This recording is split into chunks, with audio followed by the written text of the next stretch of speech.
শুরু করছি আজকের গল্প সৈয়দ মুস্তাফা সিরাজের লেখা ম্যাজিশিয়ান মামা। টুকাই তার বন্ধু কুট্টুসের কাছ থেকে একটা ভূতের গল্পের বই পড়তে নিয়েছিল। সারা বিকেল খেলার মাঠের শেষ দিকটায় নিরিবিলি ঝিলের ধারে বসে বইটা যখন শেষ করে ফেলল, তখন দিনের আলো ফুরিয়ে এসেছে। খেলুড়েরা কখন চলে গেছে খেলা শেষ করে। ঝিলের ঘাটে যে ধোপা কাপড় কেচে শুকোতে দিয়েছিল, সেও তার গাধাটার পিঠে কাপড়ের বোঁচকা চাপিয়ে চলে যাচ্ছে। টুকাইয়ের এবার গা ছমছম করছিল। সে উঠে পড়ল। কুট্টুসের কাছে অনেক ভূতের গল্পের বই আছে। টুকাই ভাবল বইটা ফেরত দিয়ে আরেকটা চেয়ে নেবে, কিন্তু এসব বই পড়ে এই সন্ধেবেলা বড্ড ভয় করে যে। কুট্টুসদের বাড়িটা আবার নিরালা জায়গায়, শহরের এক টেরে। পেছনে একটা কবরখানাও আছে, সাহেবি আমলের। কুট্টুস সাহেব ভূতগুলোর কত গল্পই না শুনেছে। দোনামোনা করে টুকাই এদিক ওদিক তাকাতে তাকাতে খেলার মাঠ পেরিয়ে রাস্তায় পৌঁছল। রাস্তার আলো জ্বলে উঠেছে, লোকজন হাঁটা চলা করছে। টুকাইয়ের ভয়টা চলে গেল তাই দেখে। সে কুট্টুসদের বাড়ির দিকে চলতে লাগলো। কুট্টুসদের বাড়িটা পুরনো হলেও বেশ সুন্দর। সামনে এক টুকরো ফুল বাগান আছে। গেটের মাথায় বগ্নেভেলিয়া ফুলের ঝাঁপি আছে। সন্ধ্যার দিকে কেমন একটা মিঠে গন্ধ ম ম করে। কিন্তু বাড়ির সামনে গিয়েই টুকাই একটু অবাক হলো। বাড়িতে আলো জ্বলছে না। কুট্টুসরা নেই নাকি? টুকাই গেট দিয়ে উকি মেরে আস্তে ডাকলো, কুট্টুস। অমনি অন্ধকার বারান্দা থেকে কেউ ভারী গলায় বলে উঠল, কে রে? তাহলে বাড়িতে লোক আছে। গলাটাও যেন চেনা লাগছে। টুকাই বলল, আমি। আমি? আমি কে হে? আমি কি কারুর নাম হয় নাকি? টুকাই ধমক খেয়ে হকচকিয়ে বলল, আমি টুকাই। টুকাই? সে আবার কে? কই, সামনে এসো তো দেখি। টুকাই ভয়ে ভয়ে গেট খুলে ভেতরে গেল। রাস্তার ল্যাম্পপোস্ট থেকে টেরচা হয়ে ফিকে হলদে রঙের একটুখানি আলো বারান্দায় গিয়ে পড়েছে।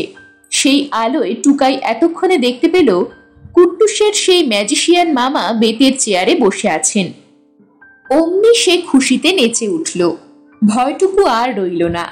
কুটুর এই মামা নামকরা ম্যাজিশিয়ান। মাঝে মাঝে বেড়াতে আসেন এখানে। কুট্টুসের বন্ধুদের কত মজার ম্যাজিক দেখিয়ে তাক লাগিয়ে দেন। কিন্তু কুট্টুস তো বলেনি ওর ম্যাজিশিয়ান মামা এসেছেন। টুকাই মনে মনে কুট্টুসের উপর রেগে গেল। ম্যাজিশিয়ান মামা ফের ধমক দিয়ে বললেন, কি হলো? অমন করে দাঁড়িয়ে আছো যে বড়? কাছে এসো, দেখি তুমি কে। টুকাই হাসি মুখে বারান্দায় উঠে বসল। আমি টুকাই ম্যাজিশিয়ান মামা, আমাকে চিনতে পারছেন না? তারপর ঢিপ করে পায়ে একটা প্রণামও করে ফেলল। ম্যাজিশিয়ান মামা খুশি হয়ে বললেন, মনে পড়েছে বটে, তুমি টুকাই। টুকাই বললে, কখন এলেন ম্যাজিশিয়ান মামা? কুট্টুস তো আমাকে বলেনি। বলবার সময় পেলে তো? ম্যাজিশিয়ান মামা বললেন, আমিও এলুম। ওরাও বাড়ি শুদ্ধ গেল কোন বিয়ে বাড়ি নেমন্তন্ন খেতে, তাই একা বসে বাড়ি পাহারা দিচ্ছি। তা তোমায় পেয়ে ভালোই হলো, কথাবার্তা বলা যাবে। টুকাই বলল, ম্যাজিক দেখাতে হবে কিন্তু ম্যাজিশিয়ান মামা। দেখাবো দেখাবো। ম্যাজিশিয়ান মামা একটু হাসলেন। তোমাদের ম্যাজিক দেখিয়ে বড় আনন্দ পাই, কিন্তু দেখেছো বাড়িতে কারেন্ট নেই, লোডশেডিং। ওই দেখো, সব বাড়িতেই আছে, শুধু এই বাড়িটা বাদে। ভারী অদ্ভুত মনে হচ্ছে না তোমার? টুকাই দেখে নিয়ে বলল, হ্যাঁ ম্যাজিশিয়ান মামা। তা যাকগে, অন্ধকার ভালো, বুঝলে? অন্ধকার আমি খুব পছন্দ করি। টুকাই সায় দিয়ে বলল, আমিও পছন্দ করি ম্যাজিশিয়ান মামা। করো বুঝি? তুমি খুব ভালো ছেলে। ম্যাজিশিয়ান মামা বললেন, তা তোমার হাতে ওটা কি? একটা ভূতের গল্পের বই ম্যাজিশিয়ান মামা, কুট্টুসকে ফেরত দিতে এলুম। ভূতের গল্পের বই? কই দেখি দেখি। ম্যাজিশিয়ান মামা বইটা টুকাইয়ের হাত থেকে টেনে নিলেন। টুকাই মিটমিট করে হেসে বলল, অন্ধকারে দেখবেন কি করে? আমি অন্ধকারেও দেখতে পাই, বুঝলে তো? টুকাই ভাবল, ম্যাজিশিয়ানরা কত অদ্ভুত অদ্ভুত ম্যাজিক দেখাতে পারেন। তাছাড়া চোখে রুমাল বেঁধে থট রিডিং এর খেলাও যখন দেখান, তখন অন্ধকারে বই পড়াটা কি এমন কঠিন ওদের পক্ষে? সে অবাক চোখে ম্যাজিশিয়ান মামার দিকে তাকিয়ে রইল। এও একটা দারুণ ম্যাজিক বই কি!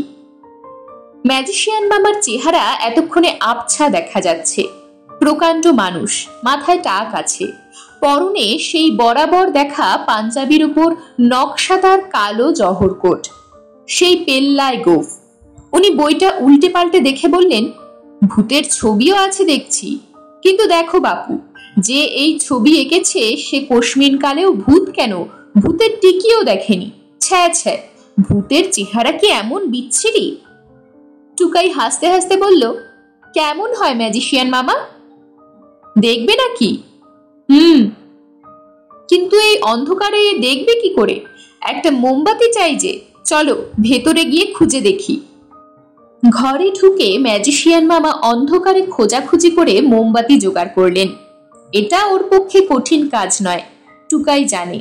সে বলল, ম্যাজিশিয়ান মামা, দেশলাই কাঠি ছাড়া মোমবাতি জ্বালতে পারেন না ম্যাজিক দিয়ে? পারে বই কি, বলে ম্যাজিশিয়ান মামা ফু দিলেন, আর অবাক কাণ্ড, মোমবাতিটা দপ করে জ্বলে উঠল। টুকাই খুব হাসতে লাগলো মজা পেয়ে। ম্যাজিশিয়ান মামার কত মজার মজার ম্যাজিক সে দেখেছে, এমন ম্যাজিক দেখেনি তো। টুকাই মনে করিয়ে দিল, ম্যাজিশিয়ান মামা, এবার ভূতের চেহারা দেখব। ভূতের চেহারা তোমায় বললুম না, কখনো এই বইয়ে আঁকা ছবির মতো বিচ্ছিরি হয় না। কেমন হয়? এই তোমার আমার মতো। টুকাই মাথা নেড়ে বলল, তাহলে সবাই ভূতকে ভয় পায় কেন শুনি? বোকারাই ভয় পায়। মোমবাতিটা টেবিলে আটকে দিয়ে ম্যাজিশিয়ান মামা চেয়ারে বসলেন। তুমি যদি বোকা হও, তুমিও ভয় পাবে। তুমি কি বোকা? টুকাই আরো জোরে মাথা নাড়ল। ম্যাজিশিয়ান মামা বললেন, ভূতের চেহারা ভদ্রলোকের মতো, যেমন ধরো আমি। কথা কেড়ে টুকাই হাসতে হাসতে বলল, যা, আপনি কি ভূত নাকি?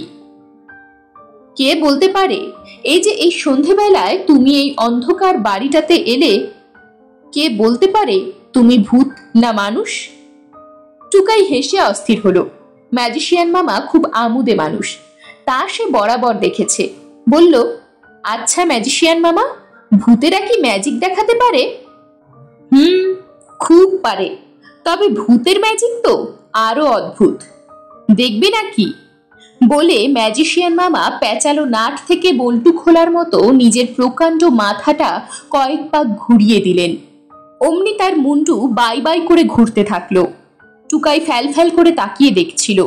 এতক্ষণে তার গা ছমছম করতে লাগলো, চোখ দুটো বড় হয়ে উঠল। এ যে বড় সাংঘাতিক ম্যাজিক। ম্যাজিশিয়ান মামার মুন্ডুর ঘূর্ণি থামল। তখন চোখ নাড়িয়ে বললেন, কেমন ম্যাজিক? এর নাম হলো মুন্ড নৃত্য। এবার এইটা দেখো, এ আমার নতুন ম্যাজিক। এর নাম হলো জ্বলন্ত মোমবাতি ভক্ষণ। এবার উনি আস্ত মোমবাতিটা মুখে পুরে কোত করে গিলে ফেললেন। ঘর অন্ধকার হয়ে গেল। টুকাই ভয় পেয়ে চেঁচিয়ে উঠল, ম্যাজিশিয়ান মামা, ম্যাজিশিয়ান মামা! মোমবাতিটা হঠাৎ ম্যাজিশিয়ান মামার টাক ফুরে বেরুলো। ঘর আলোকিত হলো আগের মতোই। উনি ফিক করে হেসে বললেন, ভয় পেয়েছিলে বুঝি? এটা তত কিছু ভয়ের না, তবে এই ৩ নম্বর খেলাটা। টুকাই চেঁচিয়ে উঠল ফের, আর না, আর না। তারপর শটান দরজা দিয়ে ছিটকে বেরুলো এবং বারান্দা থেকে এক লাফে নেমে গেট পেরিয়ে দৌড় দৌড়। এ কখনো ম্যাজিক নয়, এ যে বড্ড ভুতুরে কাণ্ড কারখানা। মুন্ড নৃত্য, জ্বলন্ত মোমবাতি ভক্ষণ, তারপর ৩ নম্বরটা হয়তো টুকাই ভক্ষণ। বাপরে! পরদিন স্কুলে কুট্টুসের সঙ্গে দেখা। কুট্টুসকে কিছু বলার আগেই সে চোখ পাকিয়ে তেড়ে এলো। টুকাই, আর কখনো তোকে বই দেব না। অমন করে জানলা গলিয়ে বইটা ছুঁড়ে ফেলে এসেছিস। মলাট ছিঁড়ে কি অবস্থা হয়েছে দেখেছিস? টুকাই কাচুমাচু মুখে বলল, যা, ছুঁড়ে দিয়ে আসবো কেন? বইটা তো তোর ম্যাজিশিয়ান মামাকে দিয়ে এসেছিলুম, উনি দেখতে নিলেন যে। কুট্টুস আরো খাপ্পা হয়ে বলল, চালাকির জায়গা পাসনি? ওকে কোথায় পেলি? ম্যাজিশিয়ান মামা তো আমেরিকায় ম্যাজিক দেখাতে গেছেন, এখন সান ফ্রান্সিসকোতে ম্যাজিক দেখাচ্ছেন। কাগজের ছবি বেরিয়েছে না? টুকাই ঢোক গিলে বলল, তাহলে কাল সন্ধেবেলা তোদের বাড়িতে কাকে দেখলুম রে? কুট্টুস ঘুষি পাকিয়ে বলল, ফের চালাকি? টুকাই চুপচাপ কেটে পড়ল তার সামনে থেকে। খুব বেঁচে গেছে কাল সন্ধেবেলা, তবে দোষ তো কুট্টুসদেরই। কবরখানার কাছে বাড়ি খালি রেখে অমন করে নেমন্তন্ন খেতে যায় কেউ? এরকমই আরো সব গল্প পেতে চ্যানেলটিকে সাবস্ক্রাইব করে দেবেন, আর গল্পটি যদি ভালো লেগে থাকে তাহলে লাইক, শেয়ার আর কমেন্ট করে দেবেন।